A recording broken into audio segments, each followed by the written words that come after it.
To replace the HVAC condenser fan motor, this video can help you to find the replacement motor. The best bet is to get the exact make and model. If you don't get the exact make and model and it is outdated, then you follow the next steps. On the side of the motor, you can find the sticker with all the motor specifications. For example, for this motor, the voltage is 200 to 230. Generally, if you have maximum of 230, that should be good, and this is not a big concern because most of the motors will be 230. It uses two hot wires.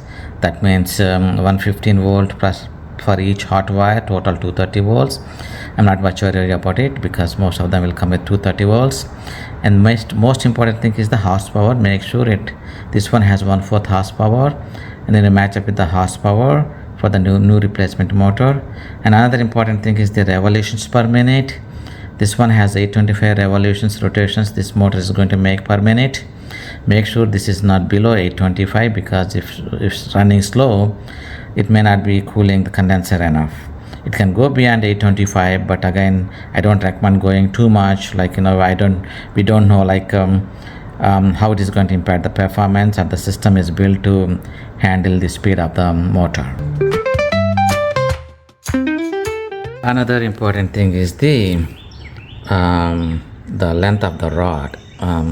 Some of them may have longer, some of them smaller, but if you get a longer one, make sure you use a hacksaw blower to cut it off, and at the same time you make sure you have enough space with a slot here. It has a flat slot here to hold the fan. It has the enough width for the fan, and make sure the length from this tip to this side, total length matches with your current fan motor. Another important thing is on the back of the motor you have the 4 mounting holes, and make sure the spacing between these mounting holes is exactly matched with your old motor. Otherwise you will not be able to align the holes on the top of the condenser fan fan frame to install it. Generally most of the motors will have 3 wires coming out of it. One is purple, black and brown.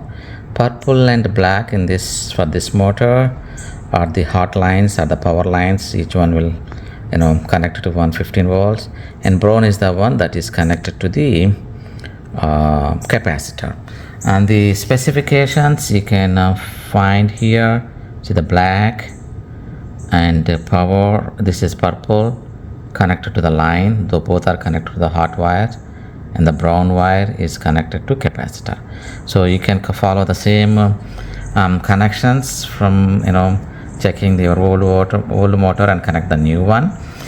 There may be some color variations. Sometimes instead of purple you may find yellow or white or some other color, but don't worry, as long as 2 hot lines and then 1 line going out to capacitor, that's the general configuration. Another important thing is that the capacitor that is required may be different from your old to the new motor. So I just circled in the above picture for the new one. You just need to get the new capacitor and connect it. In case if you already have a dual capacitor, you can still keep it the dual capacitor for the condenser, but the new one with 5 microfarads, for example, for this motor, you can connect it separately to the fan motor.